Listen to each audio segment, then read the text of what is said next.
Partnership में mean of partnership पढ़ लिया था, टाइप्स ऑफ पार्टनरशिप पढ़ लिया था, कैरेक्टरिस्टिक ऑफ पार्टनरशिप पढ़ लिया था, डेफिनेशन ऑफ पार्टनरशिप पढ़ लिया था। Now we want to learn about contents of partnership deed. Deeds क्या होते हैं? ये होते हैं लेख। लेख होते हैं जो लिख के लिए जाते हैं, या फिर ऑब्वियसली जो लिख कर लिया जाता है वो होता है डीड्स। हमारा कोई फॉर्म है, उसमें दो या दो से अधिक पार्टनरशिप होते हैं, तो पार्टनर्स के बीच में एक लीगल इन्फॉर्मेशन के लिए डीड्स बनाते हैं। ठीक है, एक लिख कर लिया जाता है कि हमारे बीच में जो भी बंटवारा होगा, हमारे बीच जो भी बेनिफिट्स होंगे, बेनिफिट्स या फिर हम लॉस होता है या बेनिफिट होता है, तो उसमें हमारे क्या रूल्स होंगे, तो वो एक होता है संलेख बोलते हैं उसको, हिंदी में डीड्स होता है। नाउ डीड्स में जो बातें होती है वो क्या क्या होती है? फर्स्ट वन इज फर्म का नाम और पता। हमने जो फर्म लगाया है या कंपनी खोली, बिजनेस खोला, उसका नाम क्या है, उसका पता का एग्जैक्ट लोकेशन क्या है। दूसरी चीज़ आती है हमारे जो पार्टनर्स है उसके नाम होते हैं और उन पार्टनर्स का पूरा इन्फॉर्मेशन होती है, पता लिखा हुआ होता है, कहाँ रहता है, क्या करता है, ये सब। थर्ड वन इज साझेदारी, व्यवसाय की प्रकृति व कार्यक्षेत्र। अब व्यवसाय हमारा किस प्रकार का है, उसकी प्रकृति क्या है, व्यवसाय का टाइप्स यहाँ होगा, और हमारा काम जो है वो क्या है और हम किस क्षेत्र में काम कर रहे हैं, हमारा जो एरिया जो है, वर्क एरिया जो होता है वो टाइप्स बताता है वर्क का। फोर्थ वन इज लाभ विभाजन अनुपात, कि हमारा जो फर्म है, बिजनेस जो है हमारे बीच में, तो हम सबका जो है एक अनुपात में जो हमारे जो बेनिफिट मिलेगा या फिर लॉसेस हो गए, वो अनुपात बांटा जाएगा, किसको कितना मिलेगा, ये भी उसका ध्यान दिया जाएगा। ये बात भी उसमें लिखी जाएगी सरलेख में। हम कैपिटल जो लगाते हैं, जो पार्टनर्स होते हैं वो कैपिटल लगाते हैं, वो कैपिटल भी इसमें 5th नंबर का जो पॉइंट है, इसमें साझेदारों की पूंजी दिया गया है, यानी यहाँ पूंजी का मतलब है कैपिटल। जो पार्टनर्स कैपिटल लगाते हैं, कैपिटल का मतलब सिर्फ पैसा ही नहीं होता है, उसमें फर्नीचर्स भी होता है, या फिर वो अपना ज़मीन भी देता है, लैंड लगाता है, या फिर और कुछ भी जो अपने बिजनेस में लगाते हैं, फर्म में लगाते हैं, वो उसकी पूंजी होती है, जो कि साझेदारों की पूंजी उसमें लिखी जाती है। अब पूंजी पर ब्याज के संबंध में प्रावधान, यानी हमने कोई पूंजी लगी, किसी ने भाई अपनी ज़मीन लगाई है, किसी ने अपना श्रम लगाया, किसी ने अपना माइंड लगाया, किसी ने पैसे लगाए, किसी ने क्या लगाया, तो उसमें जो ब्याज मिलेगा बेनिफिट में, उस ब्याज का प्रावधान भी इस लेख में होगा। 7 में आहरण की राशि। 7 क्या है? 7 वाला पॉइंट जो कहता है आहरण की राशि। आहरण का मतलब था drawing. When we want to withdraw our capital, जब हम कुछ भी राशि निकालना चाहते हैं, पार्टनर जो होता है कि मुझे इतनी राशि वापस चाहिए, सो व्हाट, हमने विड्रॉ किया बैंक से या हमारे फर्म से, बैंक में राशि हमारी जमा होती है, कैपिटल पैसे के रूप में जो होता है, मनी के रूप में जो कैपिटल होती है वो बैंक में जमा होती है या फिर हमारे फर्म के पास होती है, तो हम उसको ड्रॉ करना चाहते हैं। ड्रॉ का मतलब होता है निकालना, आहरण का मतलब भी निकालना ही होता है, तो उसका लेख भी उसमें होता है। एट वन इज आहरण पर ब्याज के संबंध में प्रावधान। ये प्रावधान है, यानी प्रावधान हम उसमें लिखेंगे कि हम जो भी आहरण करेंगे, आहरण यानी ड्रॉ या विड्रॉ करेंगे जो भी पैसा, अब उस विड्रॉ में भी ब्याज कितना लग रहा है, उसका प्रावधान भी इसकी विशेषता में है, संलेख की विशेषता में। फर्म की लेखा पुस्तकें रखने की विधि, यानी जो हमारा फर्म है, बिजनेस जो है वो चलेगा, उसकी जो बुक्स तैयार होगी, ठीक है ना, लेज़र बुक है, अकाउंट बुक है, जो भी बुक्स तैयार होगी, वो बुकें रखने की विधि भी उस संलेख में लिखी जाएगी, जो हमारा फर्म है, बिजनेस है। साझेदारों को देय वेतन, बोनस और कमीशन, यानी कि हमारे जो पार्टनर्स है जितने भी है, 2 या मोर देन 2 लेस देन 50, ठीक है ना, 50 से कम होने चाहिए, ये रूल कहता है। कौन सा रूल कहता है? 1932, जो कि 1 अक्टूबर को लागू हुआ था, और 2014 में धारा 10 जो आई थी उसमें कहा गया था कि 50 से अधिक नहीं होंगे, तो उसके अकॉर्डिंग साझेदार जो है उसका वेतन, यानी कि उसको मानदेय कितना मिलेगा, पेमेंट कितना मिलेगा, उसकी सैलरी क्या होगी, और उसके बोनस TA DA जो भी मिलते हैं, और उसका कमीशन कि जो हमारे को बेनिफिट्स मिलते हैं उसमें कमीशन क्या होगा, ये भी उसमें लिखा जाएगा। खातों का अंकेक्षण। अंकेक्षण का मतलब होता है निर्धारण होना या फिर लिखा हुआ होना। हमारे जो खाते जो भी बनेंगे पार्टनर्स के बीच में, उन खातों को लिखा भी जाएगा। ठीक है, ये हो गया खातों का अंकेक्षण, यानी कि अंकेक्षण किया जाएगा उसका। हम क्या करते हैं, उन खातों को देखभाल करके खातों की एक डिटेल्स रखते हैं, दैट इज़ द अंकेक्षण। साझेदार की अवधि, यहाँ ये मेन इंपॉर्टेंट है, 12 वाला पॉइंट जो है ये मेन इंपॉर्टेंट। जो पार्टनरशिप है उसकी पीरियड क्या रहेगा, कितनी अवधि रहेगी, कब तक रहेगी हमारी पार्टनर, जो अपन ने टाइप्स ऑफ पार्टनरशिप में पढ़ा था ना, निश्चितकालीन और अनिश्चितकालीन अवधि, है ना, जो समय के अनुसार थी। तो साझेदार की अवधि भी संलेख में लिखी जाएगी, यानी जब भी संलेख हमारे बीच में तैयार होगा, जो भी डीड्स होगा, पार्टनरशिप कंटेंट्स ऑफ डीड तैयार होगा, उसमें टाइम लिखा हुआ होगा। और ये ज़रूरी है टाइम लिखना कि हमारी जो बिज़नेस है, फर्म है, तो हमारी पार्टनरशिप कब तक चलेगी। हो सकता है ईयर वाइज ईयर लगा दे। 14, यहाँ 13 है, 14 लिखा हुआ है।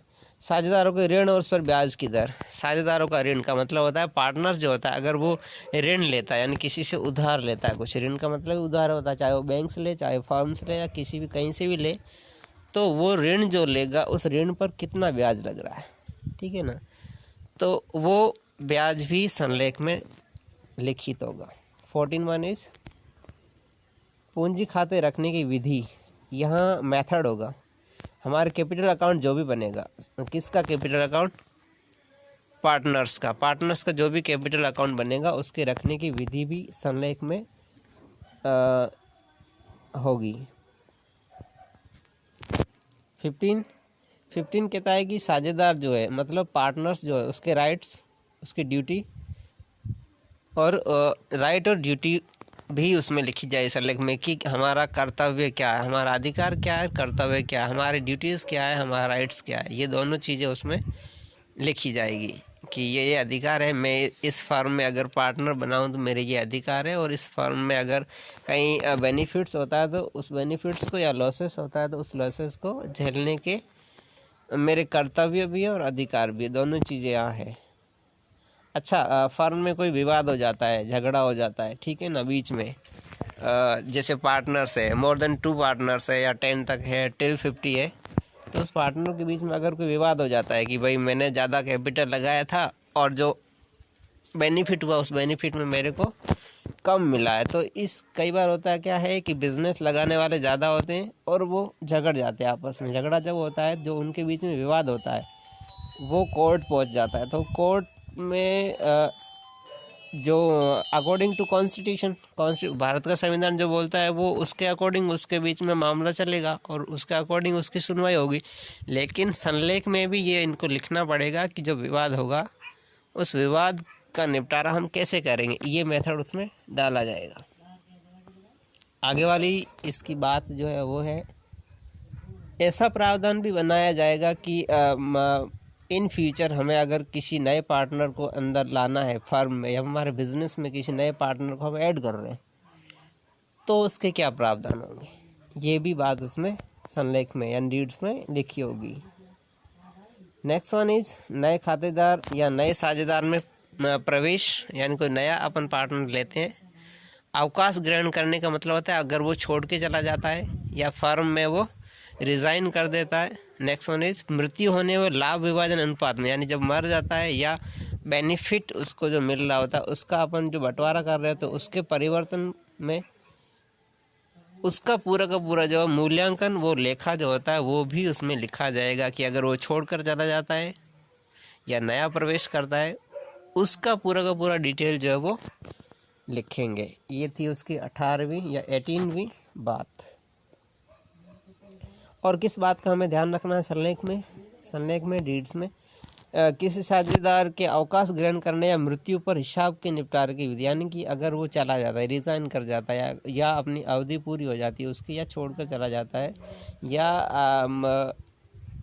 उसकी मृत्यु हो जाती है, एक्सपायर हो जाता है, तो फिर उसमें भी एक मेथड हमने यहाँ संलेख में दिया है कि उसमें भी हम क्या करें, ये बात भी हमें यहाँ संलेख में लिखनी होगी। इस सिचुएशन में हम क्या करेंगे, उसकी विधि या उसके निपटारे की विधि भी इसमें संलेख में हमें लिखनी होगी। लास्ट वन इज फर्म के समापन की विधि और परिस्थितियाँ, यानी कि हमारा बिजनेस जो है लॉन्ग टर्म में है या शॉर्ट टर्म में। शॉर्ट टर्म में हो तो हम शॉर्ट टर्म में हो तो जल्दी ख़त्म हो जाएगा कि 5 ईयर मोर देन 10 ईयर। ठीक है, तो ये विधि जब ये जब भी समाप्त होगी इसकी अवधि, यानी कि फार्म जो है वो हमारा कंप्लीट होगा। हमारा ऐसा काम है जो कि 10 साल में पूरा हो जाता है और वो हमारा बिजनेस जो हमें बंद करना पड़ रहा है। तो ऐसी स्थिति में हम क्या करें, ये नियम भी उसमें लागू हो, यानी इस बात का भी हमें उसमें ध्यान रखना पड़ेगा।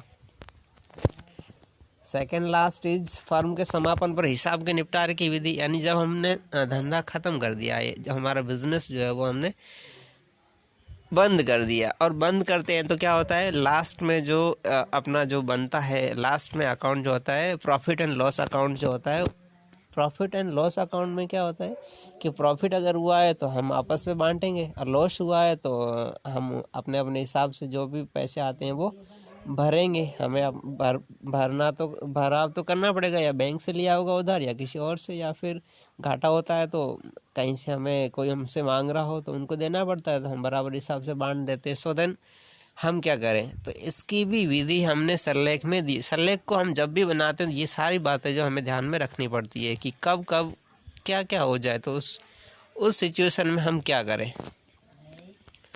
लास्ट वन इज, किसी साझेदार की दिवालिया होने पर गवर्नर वर्सेस मर्रे का नियम प्रयोग। गवर्नर और गेटर, गवर्नर और गुडनाउ, ये पॉलिटिकल साइंस में पढ़ते हैं हम, लेकिन यहाँ जो गवर्नर जो है वो एक अर्थशास्त्री भी है, और यहाँ अकाउंट्स में आ गया तो कोई दिक्कत नहीं है। उसने अर्थशास्त्री, गवर्नर, गेटर और गुडनाउ, ये पॉलिटिकल साइंस में पढ़ते हैं अपन। ये मर्रे का मुर्रे है, जॉन मुर्रे, जो अपन पॉलिटिकल साइंस में पढ़ते हैं और इकोनॉमिक्स में पढ़ते हैं और अकाउंट में पढ़ते हैं। इनका नियम है जो, यानी कि कोई पार्टनर्स जो होता है दिवालिया घोषित कर देता अपने आप को, भाई मेरे पास कुछ नहीं है, मैंने हाथ खड़े कर दिए, मैंने जो फर्म में पूंजी लगाई थी वो तो गई, लेकिन अब फर्म में क्या हो रहा है, हमें लॉस हो रहा है। तो इस सिचुएशन में वो क्या करता है, अपने हाथ खड़े कर देता है कि मेरे पास कुछ भी नहीं है,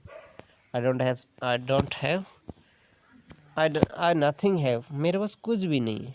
तो उस सिचुएशन में गवर्नर और मर्रे का नियम लागू करना होगा। गवर्नर और मर्रे का नियम नेक्स्ट लेसन में पढ़ेंगे, अभी इतना ही। नेक्स्ट वन इज़ कि ये नियम है वो अपन नेक्स्ट पढ़ेंगे। ये रूल जो होंगे एप्लीकेबल होंगे कहाँ होंगे, टाइप्स ऑफ कैपिटल अकाउंट के, पार्टनर्स के जो कैपिटल अकाउंट बनेंगे उसमें ये नियम लागू करेंगे अपन, उसमें ये पढ़ेंगे। क्या पढ़ेंगे, rules applicable in absence of partnership deed. Absence में, अगर हम संलेख के अभाव में, यानी हमने संलेख नहीं बनाया है, यानी हमने एक फॉर्म तैयार नहीं करवाया है जिसमें हमने सारी बातें जो 22 बातें हैं उनका ध्यान हमने नहीं रखा है, या हमने जब फॉर्म स्टार्ट किया था, बिज़नेस स्टार्ट किया था, उस टाइम में हमने कोई भी किसी भी शर्त को किसी कागज़ पर नहीं लिखी थी, हमने आपस में बैठकर, उस सिचुएशन में क्या होगा। सो फर्स्ट वन इज लाभ विभाजन का अनुपात, यानी कि लाभ जो होगा, यानी संलेख हमने नहीं बनाया और हमने फार्म लागू कर दिया, हमने बिजनेस स्टार्ट कर लिया, उस सिचुएशन में हमारा बिजनेस एंड ऑफ बिजनेस होगा, उस टाइम में हमारा जो भी बेनिफिट होगा वो होगा बराबर भागों में बांटा जाएगा। ओके, बराबर 2 टाइप।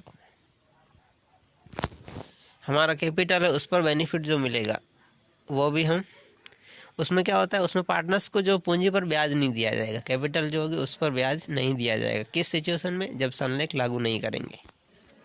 आरण, जब ड्राइंग करेंगे, यानी कि अपनी पूंजी जो है वो ड्रॉ करेंगे, उस टाइम में क्या होगा, उस पर भी ब्याज नहीं मिलेगा। फार्म जो होता है वो ब्याज नहीं लेगी, यानी कि कोई एक पार्टनर होता है वो अपना पैसा जो निकालना चाहता है, अपनी कुछ नीड्स होती है, अकॉर्डिंग टू नीड्स वो अपने पैसे निकाल सकता है, सो दैट कि फर्म इस पर कोई भी ब्याज नहीं लेगा। ओके, ना साझेदारों को पारिश्रमिक का मतलब होता है सैलरी पेमेंट, या उसको जो कमीशन मिलता है वो, या उसको सैलरी दी जाती है वो। संलेख नहीं बना है तो किसी भी टाइप की पार्टनर को सैलरी नहीं दी जाएगी, अगर संलेख नहीं बना है तो। ऋण जो होता है, साझेदार जो ऋण लेते हैं किसी बैंक के पास, या किसी वर्कर के पास, या किसी अदर फर्म के पास, उस पर जो ब्याज दिया जाएगा वो 6% वार्षिक होगा, 6% ईयरली होगा। और प्रत्येक, यानी पर्टिकुलर जो पार्टनर होगा उसको क्या होगा कि व्यापार संचालन का या मैनेजिंग का हिस्सा लेने का अधिकार होगा, उसको ये राइट्स दिया जाएगा बिना सरलेख में, अगर सरलेख हमने तैयार नहीं करवाया है तो। और जो भी पार्टनर है, ईच एंड एवरी पार्टनर, उसको यह राइट्स होगा कि उसमें जितनी भी सारी बुक्स है उसको देखने का, उसको मॉनिटरिंग करने का और उसकी प्रतिलिपि यानी कि उसको कॉपी करने का पूरा जो वो राइट्स होगा। सो आज के लिए इतना ही। Thank you.